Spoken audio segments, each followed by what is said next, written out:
Hello everyone! Welcome po ulit sa ating Math-Isip YouTube channel where you can find free Tagalog mathematics tutorial. Our goal here in this channel is to make mathematics easier to understand. Kung first time mo po dito sa ating channel, I encourage you to click the subscribe button para po updated tayo sa mga susunod pang mga lessons. Para naman po sa mga kasama kong guro, we offer our PowerPoint products, yung mga ginagamit po nating mga presentation sa ating video lessons. Kung sa tingin nyo po ay makakatulong ito sa inyong pagtuturo, you can check the link in the description and comment section. And send us a message to our Facebook page. These materials can save your time and these are all editable according to your classroom needs. Okay, so without further ado, simulan na po natin ng ating lesson. Our lesson for today is all about Introduction to Algebra, specifically algebraic expressions. We will be learning about constants and variables.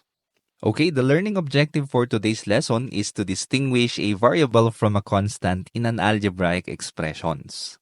Okay, before we start our discussion, let's talk about mathematics first. Now, you've been learning in elementary about the 4 fundamental operations. Ito yung isa sa pinaka-importanteng skills na kailangan nyong matutunan on how to operate numbers. Ang tawag po natin dito is arithmetic. And now, our lesson is all about algebra, no? So, you might be thinking, ano pong pinagkaiba ng arithmetic and algebra? Bakit biglang naiba na ang mathematics? Well, here in arithmetic, you've been learning about numbers at kung paano siya i-operate. But in algebra, this time, may kasama na pong mga letters yan. Okay? So, in arithmetic, you are learning how to get the unknown. The only unknown here is yung sagot po sa mga tanong like 3 plus 5. The unknown is the answer, which is 8. But in algebra, we have here the unknown represented by the letters, no? So, ito po ang pinagkaiba ng algebra sa arithmetic. We are now going to use symbols. But here, what kind of symbols? In arithmetic, we are using the numerical symbols, all about numbers. But in algebra, we are now going to use algebraic symbols. Okay? Okay, now let's go to the formal definition of algebra. What is algebra? Okay, well, algebra is a branch of mathematics that uses symbols and letters to represent numbers and operations. So it involves letters, numbers. And these letters, we call these variables. Yung mga numbers naman, we call them constants. Okay? So what is a constant and a variable? Anong pinagkaiba ng constant and variable? Okay, first, let's have the constant. Constant, these are fixed values that do not change. Halimbawa, we have here 7. Okay, whole number 7. Hindi po yan nagbabago. 7 talaga yan. We can also have negative numbers. Remember our previous lesson on integers. Okay? Pwede rin po ang fraction. Pwede rin po ang decimal. You can even have radical numbers like square root of 2. And we can have symbol like ito po, yung pi natin which represents 3.14 and so on and so forth because this is an irrational number. Okay? So constant po lahat yan. It represent a fixed value. Now, ano naman po ang variable? Alright, we have here symbols that can represent different values. Okay? Kaya po, meron tayong letters na ginagamit because it can represent not only one, but even 2 or more values, no? So we have here A, pwedeng letter B, pwedeng letter C. We can even use Greek alphabet or Greek symbols like this, alpha, beta, or even a smiley, no? Kasi nga symbols lang po ito. In algebra, we are just making use of these letters as a symbol. All right? We can even use a emoji like this, no? Smiley face. Pero ang ginagamit po kadalasan is itong mga letters na ito. Okay? We have letter X, letter Y, letter Z. Okay? Ito po usually ang ginagamit sa mathematics or sa algebra. Kaya ito po kadalasan ang nakikita nyo sa mga libro. Okay, to demonstrate these variables, let's have this exercise. Okay, list all the possible values of the variable. So in number 1, we have here variable A. Variable A is a positive integer from 1 to 3. Ibig sabihin, ang variable a, madami po siyang pwedeng maging values. Okay, ano po ba yung mga integer from 1 to 3? We have here 1, 2, and 3. Okay, these are all the sets of integer from 1 to 3. Okay, tatlo po ang possible values niya. Alright, how about let number 2? We have here x. Variable x is the age of a teenager. Okay, ano ba yung mga age ng teenager? So, mag-start po yan sa 13. Okay, hanggang 19. Kaya nga po tinawag na teenager kasi lahat po ng numbers na nag-end sa teen, like 13, 14, 15 hanggang 19. Ito po yung mga ages ng teenager. Alright, number 3, y or variable y is a negative multiples of 3. Alright, what are the negative multiples of 3? So it will start from negative 3, negative 6, negative 9, negative 12, negative 15, and so on and so forth. So variable y has all these elements from negative 3 up to negative infinity. No? So pwede pong ang values ng isang variable ay infinite din po. So ito po yung concept natin ng variables. Okay, to understand this further, let's talk about constants and variables in real life. Alright, saan po natin makikita ang mga constant and variables? Okay, so first we have constant. Okay, we can see this in the number of minutes in an hour. Remember, there are 60 minutes in an hour. Lagi pong 60 minutes yan. Hindi po yan magbabago. Alright, next one is the number of days in a week. How many days are there in a week? Yes, there are 7 days. So, hindi rin po magbabago yung number of days. Lagi pong 7. Now, how about variables?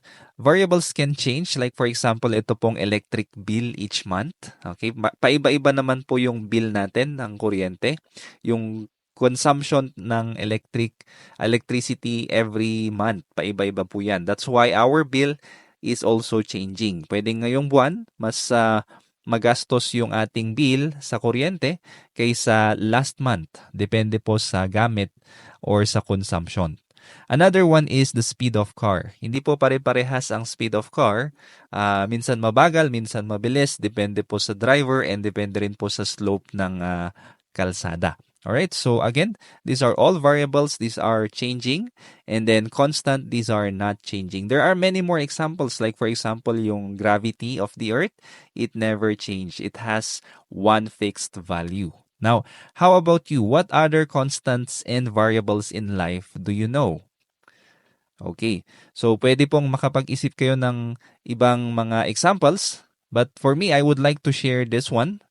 This is a quote from C.S. Lewis. Ang sabi niya, though our feelings come and go, God's love for us does not. Okay, so kagaya po ng ating faith or paniniwala, minsan pabago-bago, minsan malakas, minsan mahina. Pero always remember that God loves for us does not change. Hindi po yan nagbabago. Okay, that's just my little sharing. I hope you can also share one. You can put your sharing in the comment below kung gusto nyo pong mag-share about the constant and variables in life that you know. Okay, now this time, let's talk about algebraic expressions. Ano po ba ang algebraic expressions? Okay, well, an algebraic expression is a combination of variables, numbers, and operations. So magbigay po tayo ng examples. We have here x plus 3. This is an example of an algebraic expression. Okay, meron po tayong color coding dito kung napapansin nyo. The terms here corresponds to the examples here. So we have x as our variable, yung operation po natin which is addition, and then we have here the number 3. Okay, so this is an algebraic expression. Another one is we have x minus y. We have a variable, an operation which is a subtraction, and then another variable which is y. Okay? Pero sir, bakit wala pong number? Okay lang po yan. This is also considered an algebraic expression kahit wala siyang number. Ang importante, meron po tayong variables. Okay? Another example, we have here xy. Ang basa po nito ay xy, pero baka sabihin nyo wala pong operator ito or walang operation. Well, there is actually an operation. Ang operation po dito ay multiplication. Okay? Pag magkatabi po ang dalawang variable, ang ibig sabihin niyan ay multiplication. It's x times y. We don't need to use a symbol, a multiplication symbol, o kaya parenthesis or bullet operator like this. Okay? Yan po ang multiplication sa algebra. Another one is we have 2x plus y. This is also an algebraic expressions because we have here a number, a variable, and an operation. Okay, magkatabi yung number at saka variable. Ano pong ibig sabihin yan? Same, parehas din po yan kanina. This is also a multiplication. Okay, meaning 2 times x. Ang basa po nito ay 2x plus y. Okay, so we have multiplication and addition as our operations. Pero, applicable lang po ito kapag may variable. Pag dalawang number po ang magkatabi, it doesn't mean na multiplication siya. We cannot use that. Pag dalawang number na po ang magkatabi, ay mas maganda pong gamitan na natin ng symbol like the multiplication symbol or mas maganda yung parenthesis. Another one we have here x over y. Okay? This is a combination of variables and an operation. Ano pong ibig sabihin ng bar dito? This is division. So it means x divided by y. Okay, and then our last example, we can also have here a raised to 2 or a squared plus b squared. Okay, meron po tayong dalawang variables, may operation, and meron din po tayong exponent. This is also considered an algebraic expression because an exponent can be actually an operation. Ano pong operation ang gagamitin dyan sa exponent? Okay, it is multiplication. It means you multiply a by itself twice. Okay, so this is a times a. And you multiply also b by itself 2 times. We have here b times b. Okay, para rin po tayong nagmumultiply. Alright, we have here 1 plus 3 and then 4 plus negative 6. Is this considered or are these considered an algebraic expressions? Hindi po. Ang tawag po natin dito ay numerical expressions. Since wala pong variable dito, in this context, this is what we call a numerical expression. Paano naman po ito? X plus 5 equals 11. Is this considered an algebraic expression? Meron pong variable, may number, at meron po tayong meron pong operation dito which is addition. Okay, this is not an algebraic expression because this is what we call an algebraic equation kasi meron na po tayong equal sign. Okay, pag-aaralan nyo po ito sa susunod. Ang algebraic expressions po dito is ito lang x plus 5. Pero pag may equal na po siya, ang tawag na po natin dyan ay algebraic equations. So again, this 2 is not an algebraic expression. Okay, now this time, let us break down the different parts of an algebraic expressions. Tignan po natin yung mga parts at i-define natin yung mga ginagamit nating terms when it comes to algebraic expressions. So we have here an example, 3x minus 5. Let's start with the first vocabulary, which is yung variable. Okay, first word po natin is variable. Alam na po natin ang ibig sabihin nito. A variable is a symbol or letter that represents one or more value. So in this example, ano po dyan ang variable? Correct. Ang variable po natin dyan is variable x. How about the constant? Ano po ang constant natin? Okay, constant here is the number or symbol that represents one fixed value. So the constant here is ito po, number 5. However, hindi lang po yan positive 5. Okay, pagdating po sa constant, kung ano po yung operation na sinusundan niya, which in this case is minus, no, or subtraction, yun din po yung magiging sign ng ating constant. So instead of positive 5, this will now be negative 5. So negative 5 po ang constant natin. Okay, you might be wondering, sir, paano po yung 3? Hindi po ba constant din ito because it has one fixed value?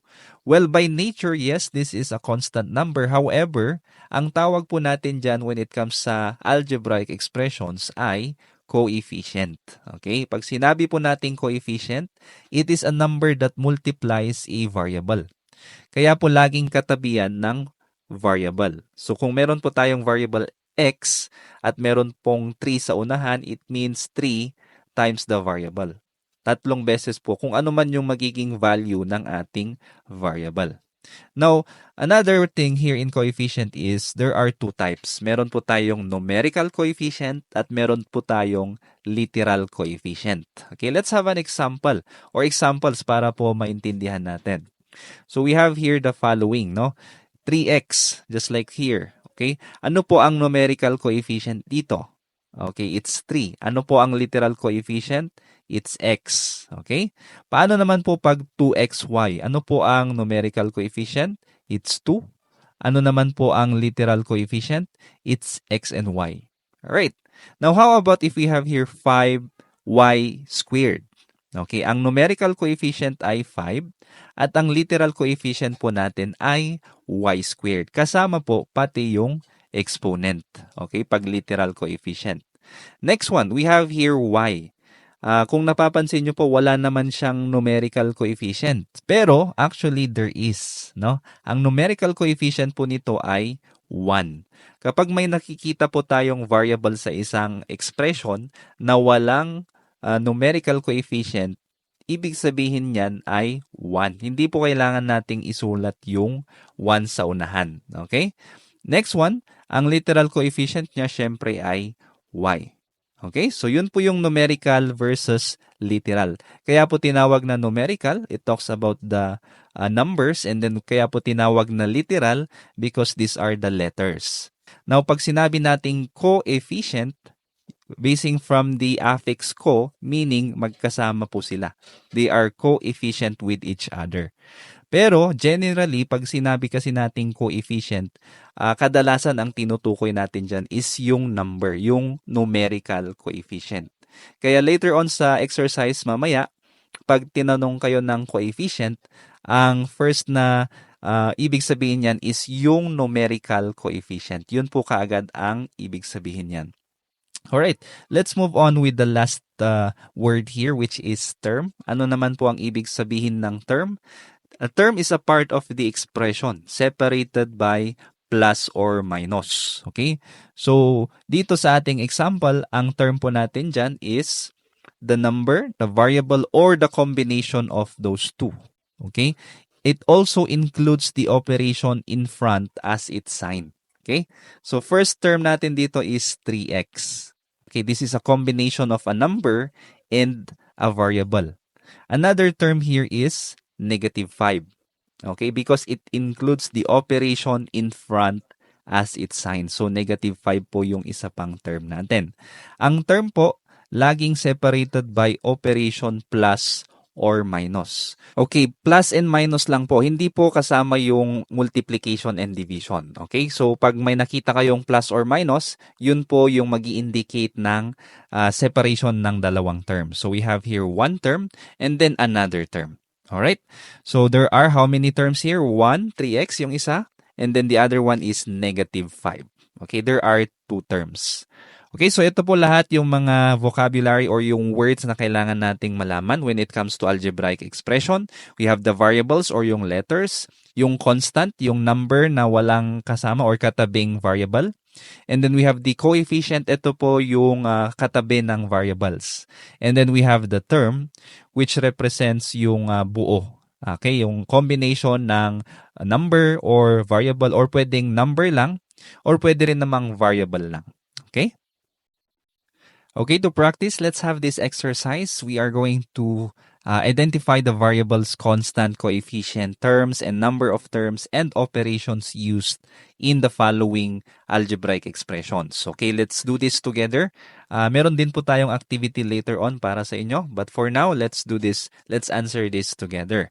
But you can always pause this if you want to do it on your own as well. All right, we have the first one is 7x plus 2y minus 3. Okay, alin po dito ang variables natin? We have x and y. Okay, x and y. Next, constant. Ito po yung number. Usually, nasa dulo po yan ng algebraic expression. Walang katabing variable. And we include the operation or yung kanyang sign. Okay, so magiging negative 3 po ang ating constant. Coefficients, we have here 7 and positive 2. Okay, 7 and positive 2. Terms po natin, okay, we have 7x, 2y, at saka negative 3. Lahat po ng terms isusulat natin. So, 7x, 2y, and negative 3. How about the number of terms? Since tatlo po yung nasulat natin dito, there are 3 terms here. The operations used, ano po yung mga operations na nagamit? Okay, we have addition, we have subtraction, and we have multiplication, meaning 7 times x, 2 times y. Multiplication po yan. Alright, number 2, second expression, we have here 2ab minus 3a squared plus 5b squared c. Alright, first, variables. Ano po yung mga variables na ginamit? We have A, letter B, and letter C. Next, what is the constant? Meron po ba kayong nakikitang number na walang katabing letter or variable? Wala po. So, there is no constant. We can write none. Next, coefficient. Do we have a coefficient? Yes, we have positive 2. We have 3. Is this 3 or negative 3? Okay, yes, negative 3 po ito. Kasama pati yung operation na sinusundan niya. And we have here positive 5. So, 2, negative 3, and positive 5. Next one, the terms. We can just rewrite the different terms here. We have 2ab, negative 3a squared, and positive 5b squared c. Okay, ito po lahat yung terms natin. And there are 3 terms. What are the operations used? Addition, subtraction, and multiplication.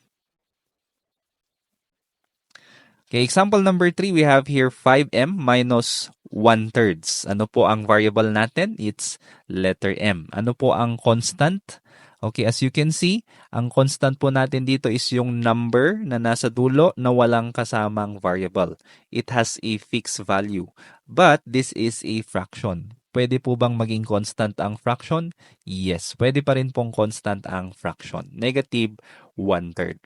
Coefficients, we have positive 5. Term, we have 5m tsaka yung negative 1/3 natin na constant. So there are 2 terms. And what are the operations used? We have subtraction and then multiplication, 5 times m. Okay, number 4. Example number 4, we have here negative 3 over 5r or negative 3/5 r minus 7s raised to 4 t minus 10. Okay, yun po yung basa niya.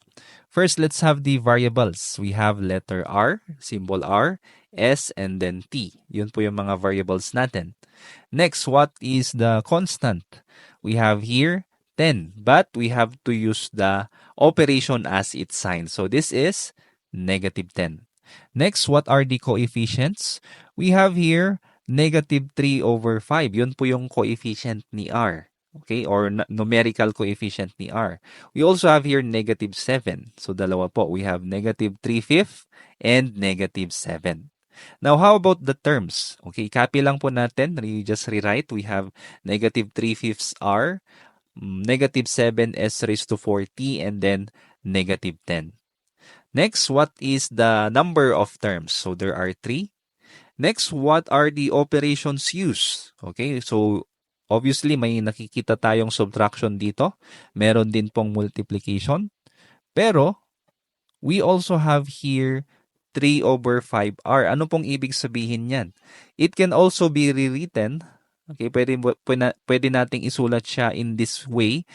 Yung negative 3/5, pwedeng yung ating variable r nasa numerator. So it can be negative 3r over 5. Parehas lang po ito. Okay? Similar po siya. Ibig sabihin, kung ano po yung magiging value ng ating variable, imumultiply siya natin kay negative 3, and then we will divide it by 5. Okay? Kaya dito, hindi lang po subtraction, hindi lang po multiplication, kasama na rin po ang division. Kapag meron po tayong fraction na coefficient, kasama na po ang division sa operation natin. Kasi magdi-divide na po tayo niyan. Alright? There you go. Okay, I hope you are now ready to answer this activity. Here, you are going to complete the table. Okay, so kagaya po nung ginawa natin kanina, you will identify the variable, the constant, the coefficient, the term, the number of terms, and the operations. Okay, so you can pause this video, take your time. You can answer this on a separate sheet of paper. And then if you want to check your answers, papakita ko po mamaya. You just come back to this video so I can show you the answers. Okay, good luck po sa pagsagot.